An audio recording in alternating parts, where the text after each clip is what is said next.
வணக்கம். நான் கனி மார்த்தாண்டன்.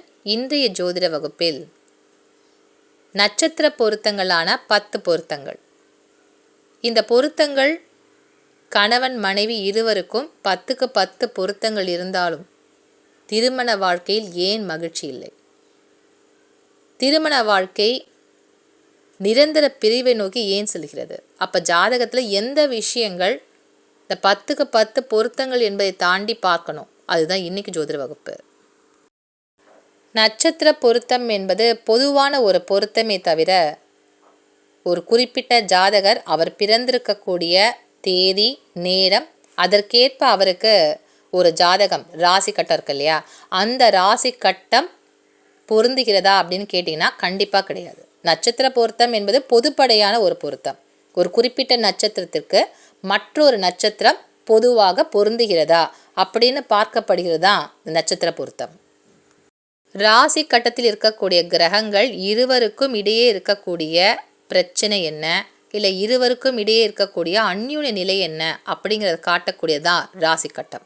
இந்த ராசி கட்டம் இருக்கக்கூடிய கிரகங்கள் இருவருக்கும் நல்ல பொருத்தமாக இருந்தால் மட்டும்தான் அந்த திருமண வாழ்க்கை என்பது ஒருத்தருக்கொருத்தர் தாங்கி பிடித்து கொண்டு திருமண வாழ்க்கை என்பது ஒரு சிறப்பான ஒரு வாழ்க்கையாக அமையும். அது எப்படி நம்ம ஜாதகத்தில் கணிக்கலாம்?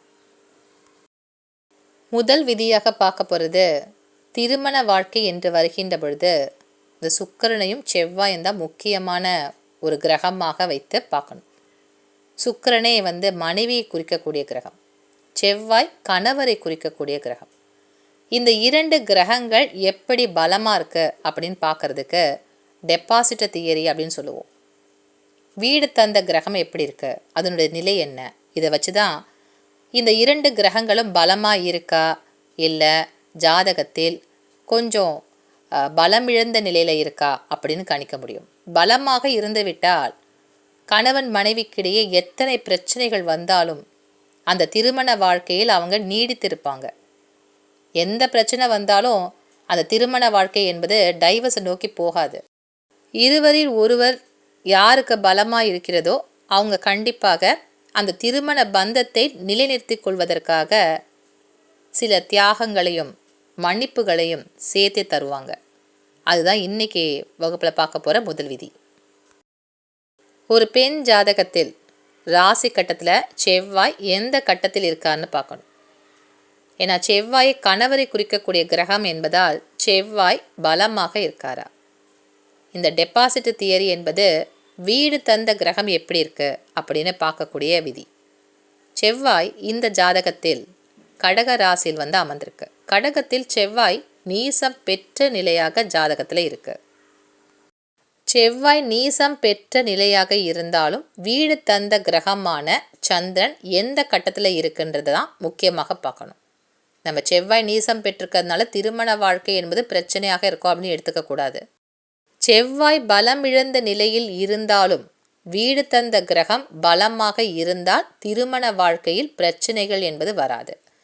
இப்போ செவ்வாய்க்கு வீடு தந்த கிரகமான சந்திரன் ஜாதகத்தில் லக்கணத்திற்கு துர்ஸ்தானங்களான 6, 8, 12 ஆகிய ஸ்தானங்களில் இருக்கக்கூடாது. முதல் விதி அதுதான். அப்போ லக்கணத்திலேருந்து எண்ணி வருகின்ற பொழுது 6ஆம் இடத்திலோ 8ஆம் இடத்திலோ அல்லது 12ஆம் இடத்திலோ லக்கணத்திற்கு சந்திரன் அமர்ந்திருக்கக்கூடாது. அப்படி அமர்ந்திருந்தால் செவ்வாய் பலம் இழந்து ஜாதகத்தில் இருக்காரு அப்படிங்கிறத எடுத்துக்கலாம். செவ்வாய் என்பதை மங்களக்காரகன். அப்போ திருமண வாழ்க்கையில் ஒரு பிரச்சனை என்பது இருக்கு அப்படிங்கிறத நம்ம எடுத்துக்கொள்ள முடியும். அப்போ இது உறுதியாகவே திருமண வாழ்க்கை என்பது ஏதாவது பிரிவு நோக்கி செல்கிறதா அப்படின்னு பார்க்கறதுக்கு நவாம்ச லக்கணத்தை நம்ம பார்க்கணும். நவாம்ச லக்கணத்திலேருந்து எண்ணி வருகின்ற பொழுது இந்த செவ்வாய் 6, 8, 12ஆக மறையக்கூடாது. ராசி கட்டத்திலையும் பார்க்கணும், அதே போல் நவாம்ச கட்டத்திலும் இந்த விதியை நீங்கள் பார்க்கணும். நவாம்ச கட்டத்தில் பார்க்கும்போது நவாம்ச லக்கணத்திற்கு 6, 8, 12ஆக செவ்வாய் அமரக்கூடாது. அப்படி இருந்தால் அந்த பெண்ணினுடைய திருமண வாழ்க்கை என்பது ஏதோ ஒரு பிரிவு நோக்கி செல்லும் அப்படிங்கிறது ஜாதகத்துலேருந்து நம்ம தெரிஞ்சுக்கலாம். ஒரு பையனுடைய ஜாதகத்தில் செவ்வாயை பார்க்கணுமான்னு கேட்டிங்கன்னா செவ்வாயை பார்க்கக்கூடாது, சுக்கிரனை பார்க்கணும். சுக்கிரனுக்கு வீடு தந்த கிரகம் இந்த டெபாசிட்டர் யாருன்னு பார்க்கணும். லக்கணத்திற்கு 6, 8, 12 போய் மறையக்கூடாது. அடுத்தபடியாக நவாம்ச லக்கணத்திற்கு 6, 8, 12 சுக்கிரன் அமரக்கூடாது. இந்த 2 விதிகளும் ஒரு பையனோட ஜாதகத்தில் இருந்தால் அப்போ திருமண வாழ்க்கை என்பது அவருக்கு ஏதோ ஒரு பிரிவு நோக்கு செல்லக்கூடியதாக இருக்கா அப்படிங்கிறத தெரிஞ்சுக்கலாம். இந்த அமைப்பு ஒரு கணவன் மனைவியாக இருக்கக்கூடியவங்களுக்கு இருவருக்குமே இந்த அமைப்பு இருந்தால் அப்போ அந்த திருமண வாழ்க்கை என்பது பிரிவு நோக்கி தான் செல்லுன்றதை அப்படி தெரிஞ்சுக்க முடியும். ஒருத்தருக்கு மட்டும்தான் இந்த மாதிரி ஒரு அமைப்பு இருக்குது. ராசி கட்டத்திலும் நவாம்ச லக்கணத்திற்கும் இந்த மாதிரி ஒரு அமைப்பு ஒரு பையனோட ஜாதகத்தில் மட்டும்தான் இருக்குது. பெண்ணோட ஜாதகத்தில் இந்த அமைப்பு இல்லை அப்படின்னு சொன்னால் அந்த திருமண வாழ்க்கை என்பது ஏதாவது ஒரு கருத்து வேற்றுமை இருக்குமே தவிர பிரிவு நோக்கி செல்லாது. வக்ரம் பெற்ற கிரகமாக சுக்கிரனும் செவ்வாயும் ஜாதகத்தில் இருந்து இந்த விதிகள் பொருந்தி போனாலும்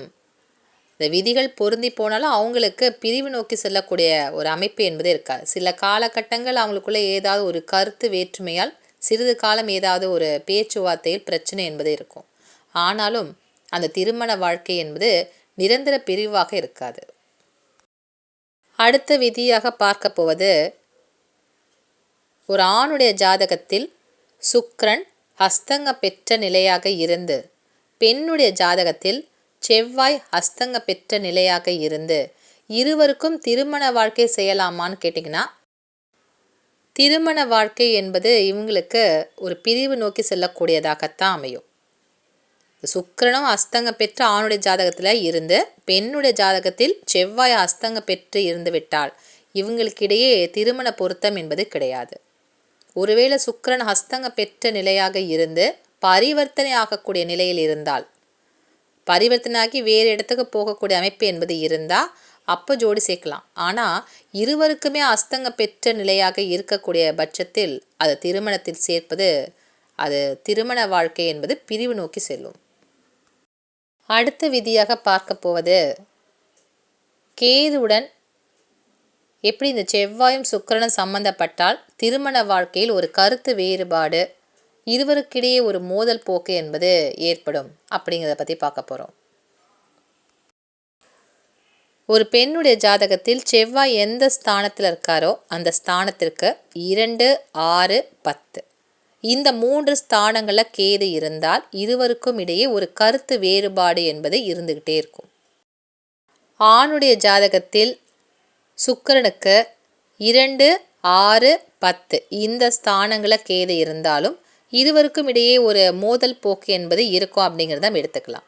ஆனால் இது பிரிவு நோக்கி செல்லுமா அப்படின்னு பார்க்கறதுக்கு, செவ்வாய் ஒரு பெண்ணுடைய ஜாதகத்தில் செவ்வாய் எந்த கட்டத்தில் இருக்கோ அந்த கட்டத்திற்கு 1, 5, 9 இந்த திரிகோணங்களில் கேது இருக்கா அப்படின்னு சொன்னால் அந்த திருமண வாழ்க்கையில் ஒரு பிரிவு என்பது இருக்கா அப்படிங்கிறத நம்ம எடுத்துக்கலாம்.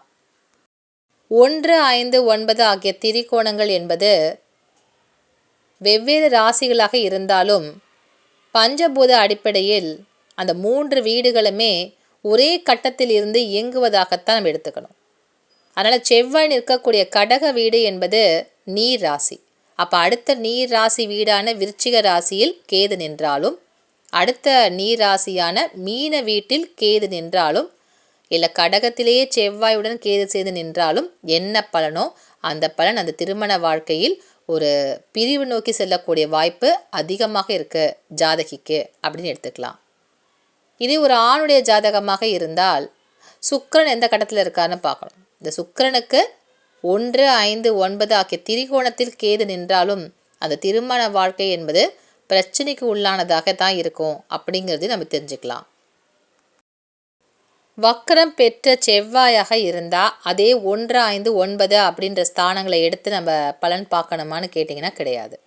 வக்ரம் பெற்ற செவ்வாயாக இருந்தால் 4, 8, 12 இந்த ஸ்தானத்தில் கேது இருந்தால் அப்போ அந்த ஜாதகியினுடைய திருமண வாழ்க்கையில் பிரிவு ஏற்படும் அப்படிங்கிறத நம்ம எடுத்துக்கணும். ஏன்னா வக்ரம் பெற்ற கிரகங்கள் பின்னோக்கி நகரக்கூடிய நிலை என்பது இருக்கா அப்படிங்கிறதுனால அப்போ வக்ரம் பெற்ற செவ்வாயாக இருந்தால் செவ்வாய் நின்ற ஸ்தானத்திலிருந்து 4, 8, 12 அப்படி பார்க்கின்ற பொழுது செவ்வாய் இப்போது வக்ரம் பெற்று கடகராசியில் இருக்கிறதுனால அதற்கு 4ஆம் இடமாக வரக்கூடிய துலாம் ராசி வீடு, அடுத்த காற்று ராசி வீடான கும்ப வீடு, அடுத்தபடியாக 12ஆம் இடமாக வரக்கூடிய மிதுன வீடு. இந்த 3 வீடுகளில் கேது வந்து இருந்தால் திருமண வாழ்க்கையில் ஒரு பிரிவு என்பது ஏற்படும்ன்றத ஜாதகம் காட்டும். இந்த வக்கரம் பெற்ற செவ்வாயுடன் கேது சேர்ந்து இந்த கடக வீட்டிலே இருந்து விட்டால் அப்போ அவங்களுக்கு பிரிவு வருமானு கேட்டிங்கன்னா கிடையாது. வக்கரம் பெற்று இருந்தால் 4, 8, 12 ஆகிய ஸ்தானங்களை தான் பார்க்கணும். நேர்கதியாக செவ்வாய் செல்கின்ற பொழுது தான் 1, 5, 9 என்று வருகின்ற பொழுது செவ்வாயுடன் கேது சேர்ந்தா அப்போ அது பிரச்சனைக்குரிய திருமண வாழ்க்கை அப்படின்னு நம்ம எடுத்துக்கணும். ஆணுடைய ஜாதகத்தில் சுக்கிரன் நேர்கதியில் சென்றால் சுக்கிரனுக்கு 1, 5, 9 ஆகிய ஸ்தானங்களில் கேது இருந்தால் பிரச்சனைக்குரிய ஒரு திருமண வாழ்க்கை. இதே சுக்கிரன் வக்கரம் பெற்றுவிட்டால் சுக்கிரன் நின்ற ஸ்தானத்திற்கு 4, 8, 12 கேது வந்து இருக்கணும். சில பேர் 6, 8, 12 அப்படின்னு சொல்லி கேட்பீங்க. 6, 8, 12 கிடையாது, 4, 8, 12.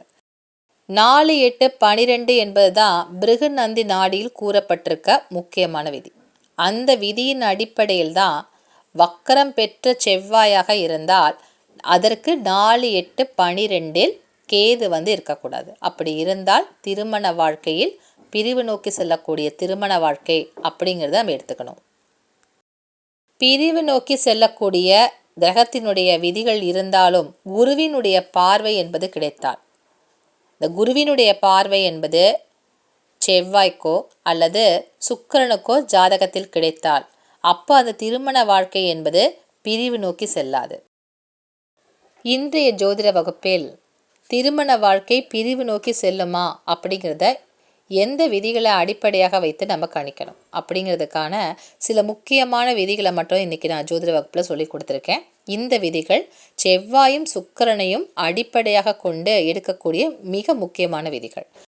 குருவினுடைய பார்வை கிடைத்தால் அப்போ அந்த ஜாதகருக்கு திருமண வாழ்க்கை என்பது பிரிவு நோக்கி செல்லாது.